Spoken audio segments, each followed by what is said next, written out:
Today we're going to combine something I love, grilling, with something I don't like, Ronald Reagan. Let's go choose a grill.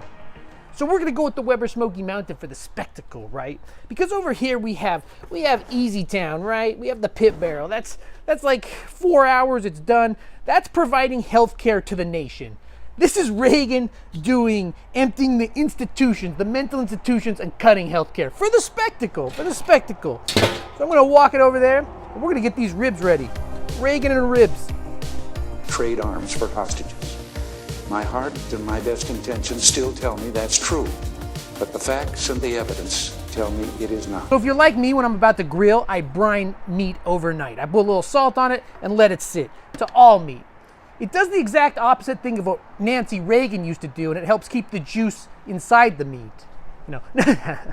All right, we're not going to do an episode about Nancy Reagan. I swore to Loretta. Sorry, Loretta. This isn't about Nancy Reagan and how she liked to blow dudes. This is about Ronald Reagan and how he destroyed the country. So, back on track. Ronnie Reagan introduced the world to trickle-down economics.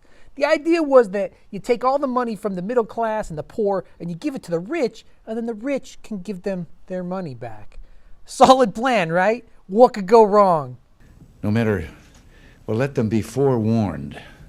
No matter how well-intentioned they might be, no matter what their illusions might be, I have my veto pen drawn and ready for any tax increase that Congress might even think of sending up. And I have only one thing to say to the tax increasers. Go ahead, make my day. No, that's not what happened. Dude snapped the American dollar. So after Ronnie tried to sound like a tough guy on TV, he then went on to raise taxes 11 times. That's 1, 2, 3, 4, 5, 6, 7, 8, 9, 10. I don't even have 11 fingers. He had to raise it 11 times to try and fix the clusterfuck he created and the destruction of the middle class. And they say this guy had mush for brains. Please. So this membrane on top of the rib here, it's kind of like the top 1%, the top 5%, right? Its only purpose is to block everyone from the meat, the flavor below, the people below. Let's cut Elon off the top of our ribs. Let's cut the Mercers. Let's cut the Cokes. The membrane, like the encroachment of the 1%, is so invasive, it takes a knife to get off and ends up ruining the bottom half of the ribs. You know, I don't know what that metaphor is. I don't think we should look too far into it because I don't want a YouTube strike, so figure that one out at home, folks. Next, I'm going to rub the ribs with this rub I picked up from the in-laws. I'm going to rub it in much the same way Reagan rubbed Christo-fascism directly into our culture. Except this rub's going to be a little bit more tasty than that. So first off, we got to get some fuel for the fire. Think of this as Reagan's culture war, his extension of Nixon's culture war. An attack on, the middle class, the minorities, and the lower classes. Fuel.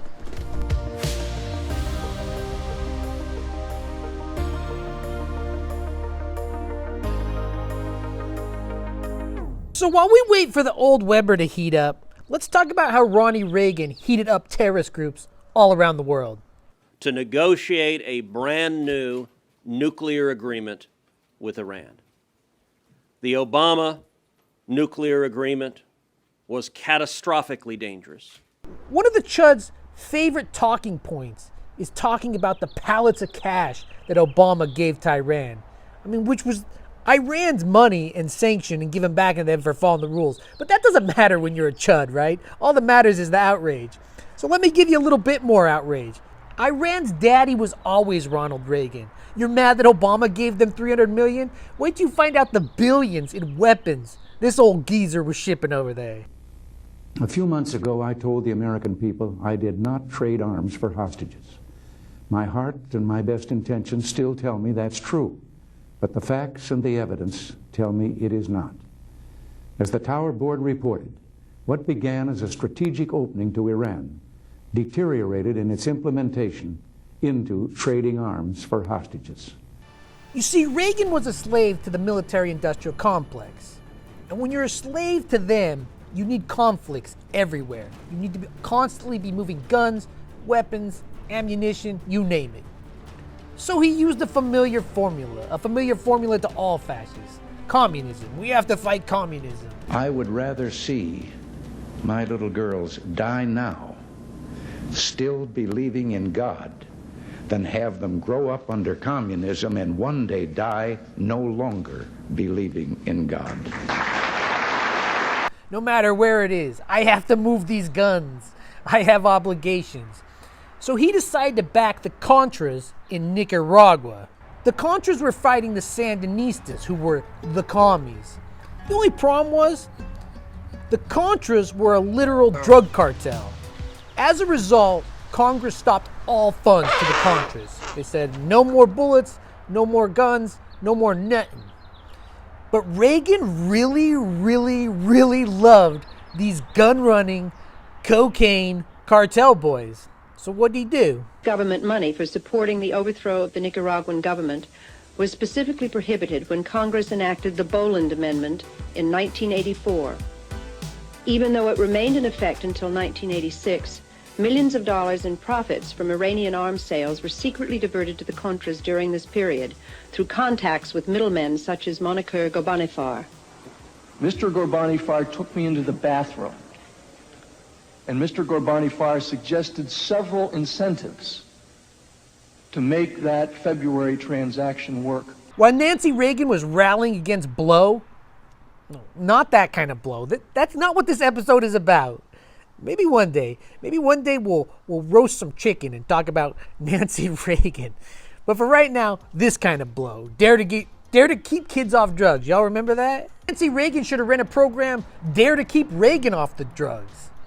And that's where 71,000 of the 108,000 Americans who died of drug overdoses have died from that synthetic opioid called fentanyl. The precursors, the basic ingredients come from China.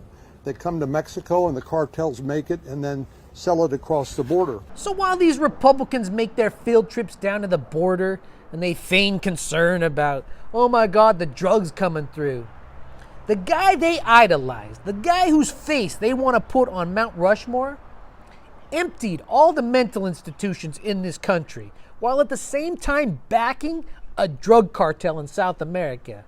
So do you can't understand where the problems originated from? Maybe find better heroes, Ted Cruz.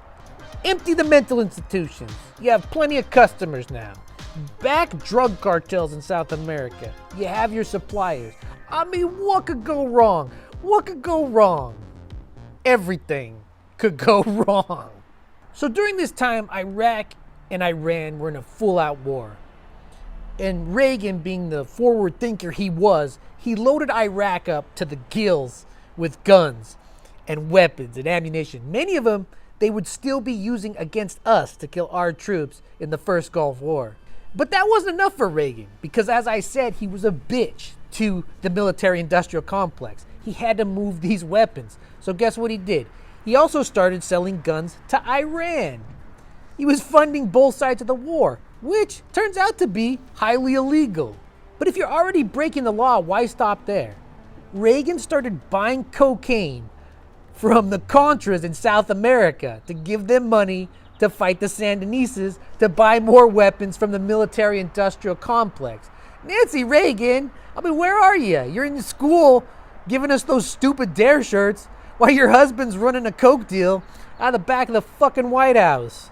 And if you're wondering why the Republicans would idolize this guy at this point, it gets even worse. See, he had a bunch of drugs he was buying from the Contras that were just sitting there in the corner of the White House, I presume. I don't know where he's keeping them. So he had the CIA start cutting them up into crack cocaine. And what he did is fed them into impoverished neighborhoods in cities around this country. Why would he have the CIA do that? More money circling in for these little battles he was having anywhere, for the industrial military complex. More money to buy more guns. There's a reason Republicans don't want to teach history anymore in this country, and it's shit like this. In many ways, Reagan was a precursor to Trump. They both walk around half the day with loaves in their pants, and both of them push for a form of fascism, pushed by the religious right and propelled by Nixon's culture war. And I mean, this is the exact recipe that we're all seeing today in this stripped down, mask off Republican Party. Speaking of recipes, let's throw some cherry wood into the smoker. Get a little sweet. Get our ribs a little sweet.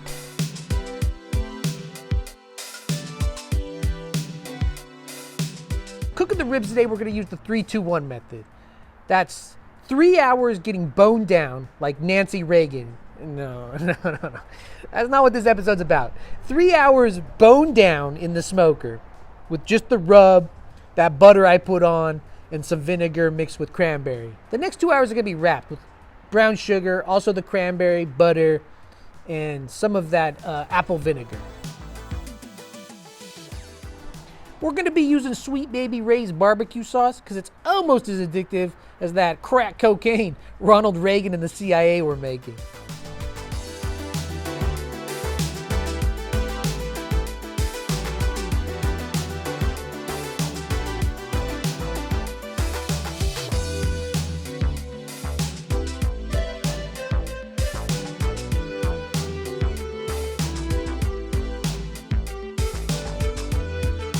As I said, Reagan broke the law by funding both sides of the war, right?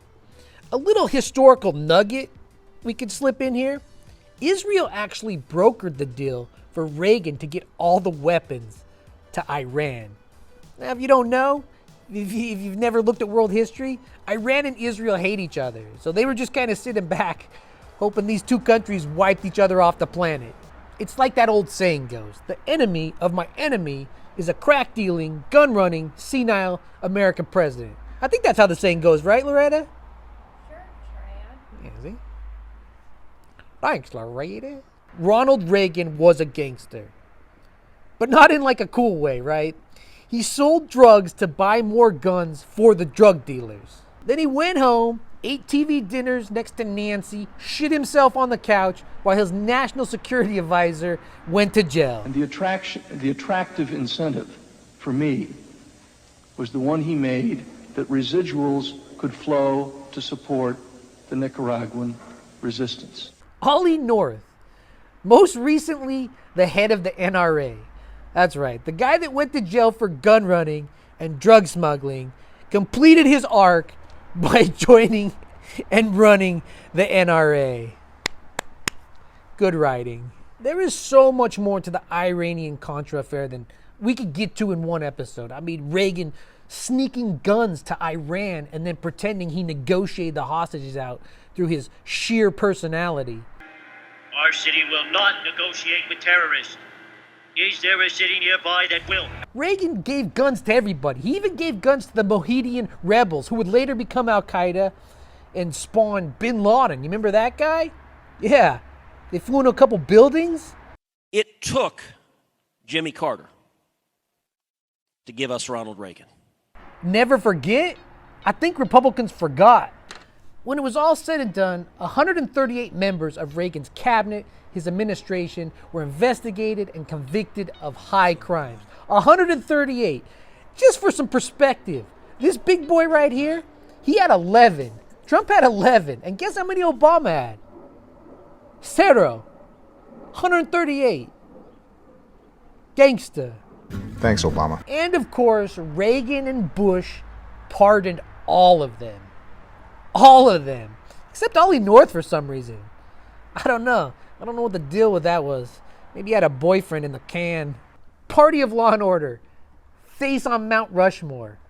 138. Reagan was one of the most corrupt, if not the most corrupt president we've ever had. Gun running. Gun smuggling. He kept a bomb in his pants fucking 14 hours of the day. And my policy was not to involve others in this. I mean, I wanted them involved, but I didn't want to be on record as doing it. Up now, and I make little baby feel good in the hood around you. Shorty can't put a cup down. Loretta, it's cold. I had to put on my Han Solo jacket because I guess we're filming outside and we've locked ourselves into it. Now, have you ever tuned in to Tucker Carlson or Lori Ingram and wondered how they can just lie on TV while calling themselves news and even be caught bragging about it later on and have zero ramifications? Well, it's because of this boy right here.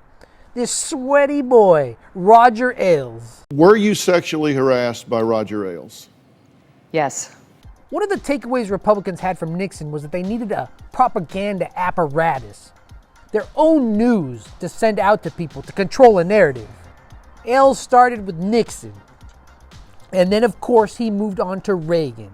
However, there were laws like the Fairness Doctrine to prevent this because it caused A, large-scale propaganda, B, large-scale propaganda, and C, it was one other thing, Loretta. I can't remember what it was. Do you remember what it was? It amounts to large scales of propaganda. That's what it was. So what did Els do? Well, he got old Mushbrain to repeal all the laws. And as Tucker says... So it sounds like in this case, as in pretty much every case we've reported on for the past 5 years, the first version was a lie. Everything is partisan propaganda. And kind of believe nothing at first. Maybe that's the takeaway. Reagan used America's deep-seated racism as a dog whistle for his base. While on the campaign trail, Reagan targeted a black woman and deemed her the welfare queen. He scared white voters, saying all their tax dollars were going to fund her lavish life. He said of $150,000 a year. In Chicago, they found a woman who holds the record. She used 80 names, 30 addresses, 15 telephone numbers to collect food stamps, Social Security, veterans benefits for 4 non-existent deceased veterans' husbands, as well as welfare. Her tax-free cash income alone has been running $150,000 a year. Now it sounds like a lie because it is. 80 aliases and 150 grand? No, that's not what happened.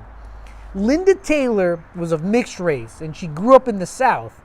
And back then, that was illegal. She had 2 aliases, not 80, and she made 8 grand a year from them, not 150 grand.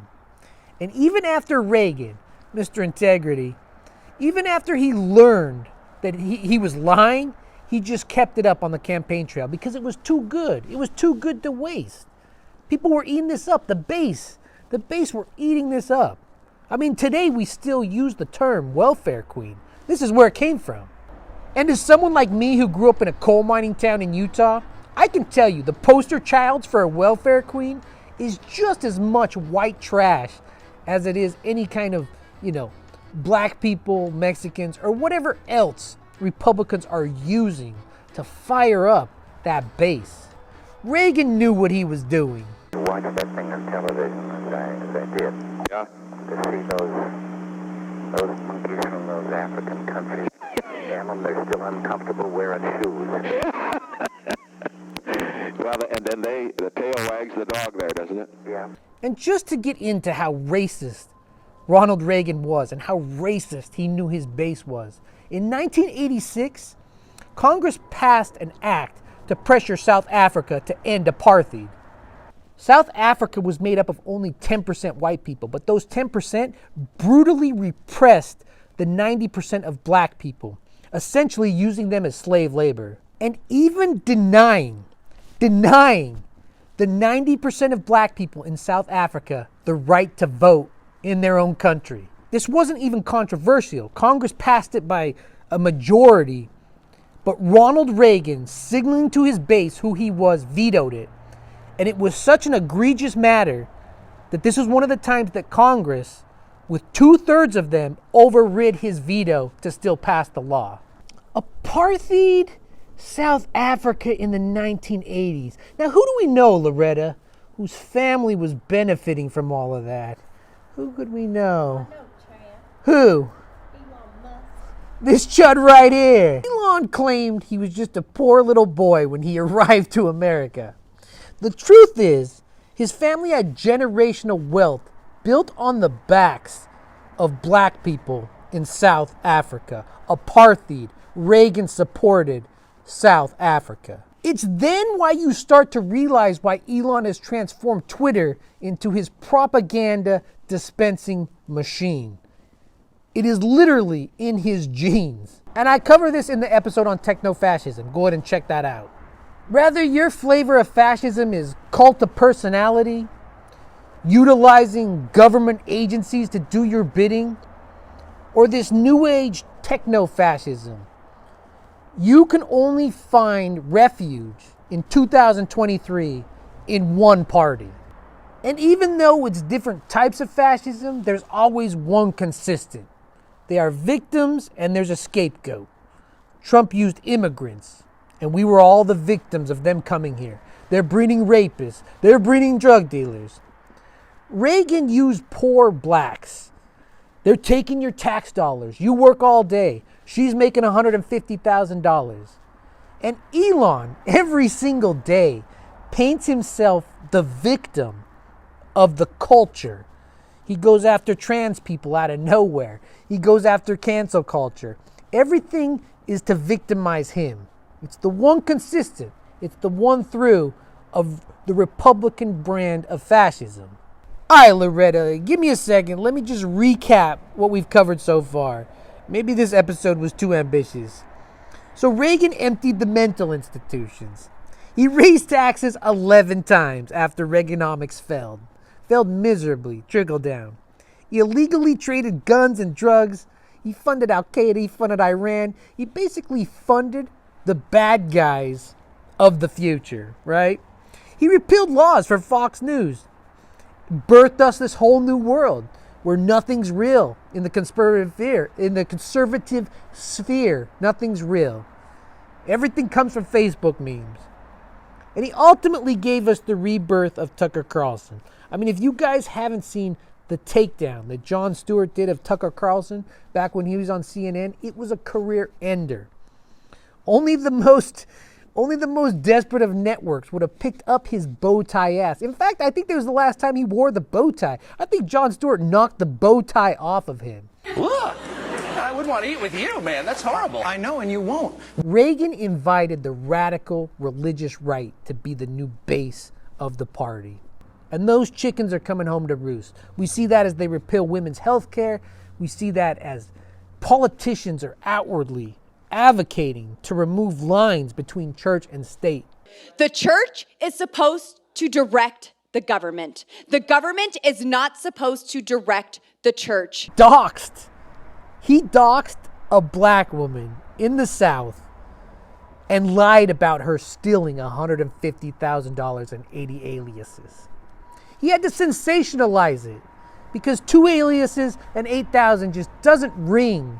It just doesn't ring the same. It doesn't get you to the presidency in both the modern day Republican Party and apparently the past Republican Party. We haven't even got into how he let age just run wild while he was president, while he could have been issuing measures to stop it. We haven't even got into how he cost taxpayers when he bankrupted the savings and loans with that scam. It just goes to show you how long this Republican Party has been rotten. Rotten to their very core. Because Reagan, with all his failures, gouging everyone throughout the 80s, he once again wanted to pay for it all by stripping Social Security. Does that sound familiar? I'm here right now to tell you one thing that you probably haven't ever heard from a politician. It will be my objective to phase out Social Security, to pull it up by the roots and get rid of it. So that would raise taxes on half of Americans and potentially sunset programs like Medicare, Medicaid, and Social Security.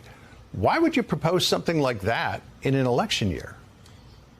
Sure. Well, John, that's, of course, the Democrat talking points. It's a No, it's in the plan. It's in the plan. But here's let's think about reality for a second. First off, let's talk about Medicare. But Senator, hang on. John. So it's not a Democratic talking point. It's in the plan. So, I mean, I guess, Loretta, we got to smoke something else again and have an episode 2, because I can't cover it all. Reagan put farmers out of work. He put half the country out of work. This guy was a disaster. We can't forget it. We can't forget it, because one day in 30 years, someone's going to say, we should put Trump's face on Mount Rushmore, if they're not already saying it. And it's because we don't teach American history anymore. People don't know all this about Reagan. They should know it about Reagan, but they don't. Ronald Reagan was a racist fascist whose economic plan crippled the country. All right, let's go eat some ribs.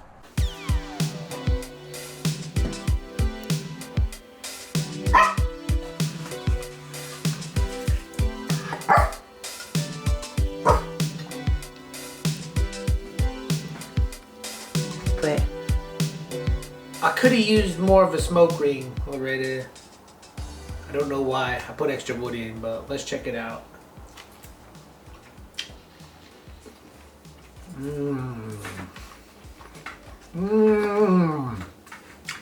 Brine your meats, boys. Don't do what Nancy Reagan says. Keep the juice outside the meat. Like and subscribe. Chad the Chud. And my policy was not to involve others in this. I mean, I wanted them involved, but I didn't want to be on record as doing it.